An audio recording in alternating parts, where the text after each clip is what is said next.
আজ বিকেলে মেয়ে আর বর দুজনেই বায়না ধরেছে যে চিকেনের কিছু করে দাও।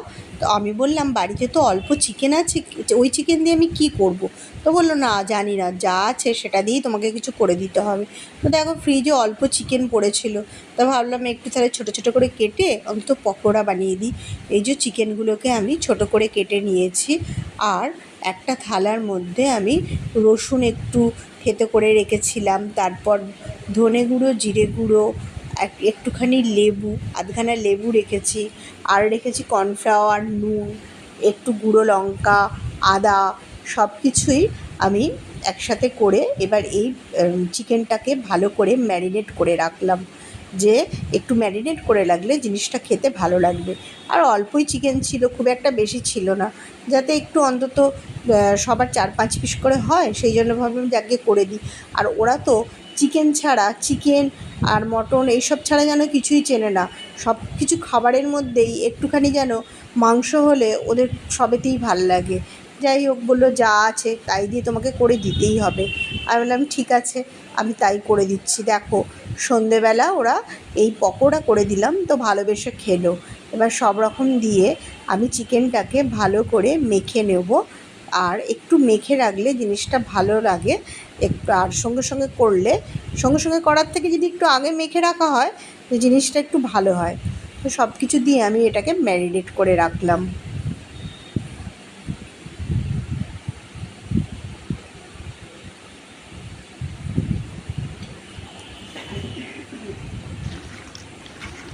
এই যে আমার মোটামুটি ম্যারিনেট করা অনেকক্ষণই হয়ে গেছে, আধ ঘন্টা ম্যারিনেট করে আমি রেখে দিয়েছিলাম। আর এরপর আমি ফ্রাই প্যানে একটু তেল গরম করতে বসালাম। ফ্রাই প্যানে একটু তেল গরম করতে বসিয়ে আমি একে একে চিকেনগুলোকে সব এর মধ্যে দিয়ে দিলাম। অল্পই ছিল, তাই জন্য চিকেনের টুকরোগুলো আমি একটু ছোটো ছোটোই করেছি, যাতে অন্তত ওরা দুজনে একটু ভালোভাবে খেতে পারে। তো দেখো এই চিকেনগুলোকে আমি ফ্রাই প্যানে দিয়ে দিলাম। এবার এটাকে একটু ধিমে আঁচে ভাজতে হবে। আর সত্যি কথা বলতে কি, শুধু ওদের কেন, আমাদেরও খেতে ভালো লাগে। চিকেনের যাই হোক, চিকেন বলো মটন বলো, এগুলো সবারই একটু লোভনীয় জিনিস। আর মানে আজকাল দেখছি সবাইরই মানে রেগুলারই এগুলো। আমার মেয়ে তো বিশেষ করে পাতে একটুখানি চিকেন পড়লেই ব্যাস খাবার মানে পরিষ্কার করে খেয়ে নেবে, কিন্তু তার আগে যেন বড্ড খেতে খুব ঝামেলা করে। তো দেখো চিকেনগুলোকে আমি সবই ফ্রাই প্যানের মধ্যে দিয়ে দিলাম। এবার এটাকে ভালো করে ধিমে আঁচে ভেজে, উল্টে পাল্টে ভেজে দিলেই ব্যাস পকোড়া আমার রেডি হয়ে যাবে। আর এর মধ্যে আমি একটু মরিচের গুঁড়ো দিয়েছিলাম। মরিচের গুঁড়ো দিলে খাবারটা খুব ভালো টেস্ট আসে, বিশেষ করে এই চাইনিজ খাবারগুলো বেশি ভালো লাগে।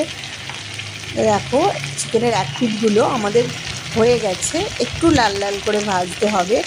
আর কর্নফ্লাওয়ার আছে বলে এটা খুব বেশ খাস্তা হয় খেতে, বেশ কড়কড়ে টাইপের হয়। আর চালের গুঁড়োও দেয় অনেকে, তবে আমার কাছে চালের গুঁড়ি ছিল না, আমি দিইনি। কর্নফ্লাওয়ার ছিল, কর্নফ্লাওয়ার দিয়েছি। আবার অনেক সময় এর মধ্যে একটু কর্নফ্লাওয়ার আর একটু ময়দাও দেওয়া যায়, সেটাও কিন্তু খারাপ লাগে না খেতে। এরম করে সব চিকেনের টুকরোগুলোকেই আমি ভালো করে ভেজে নেব।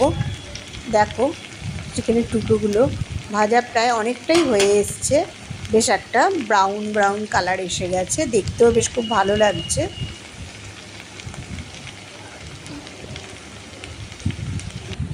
আর রোজই সন্ধেবেলা বায়না, মা কিছু করে দাও, কিছুটা কী যে রোজ করে দেবো মাথার মধ্যে আসে না। যাই হোক, তাও আজকে চিকেনটা অল্প ছিল বলে ওদের করে দিতে পারলাম। আর ওরা তো বেশ ভালোবেসেই খেলো, কেননা ওরা এটা খেতে খুবই ভালোবাসে।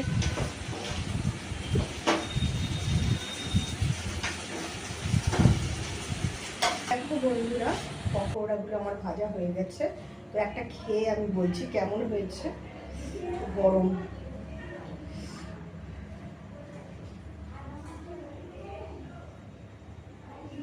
ভালো হয়েছে।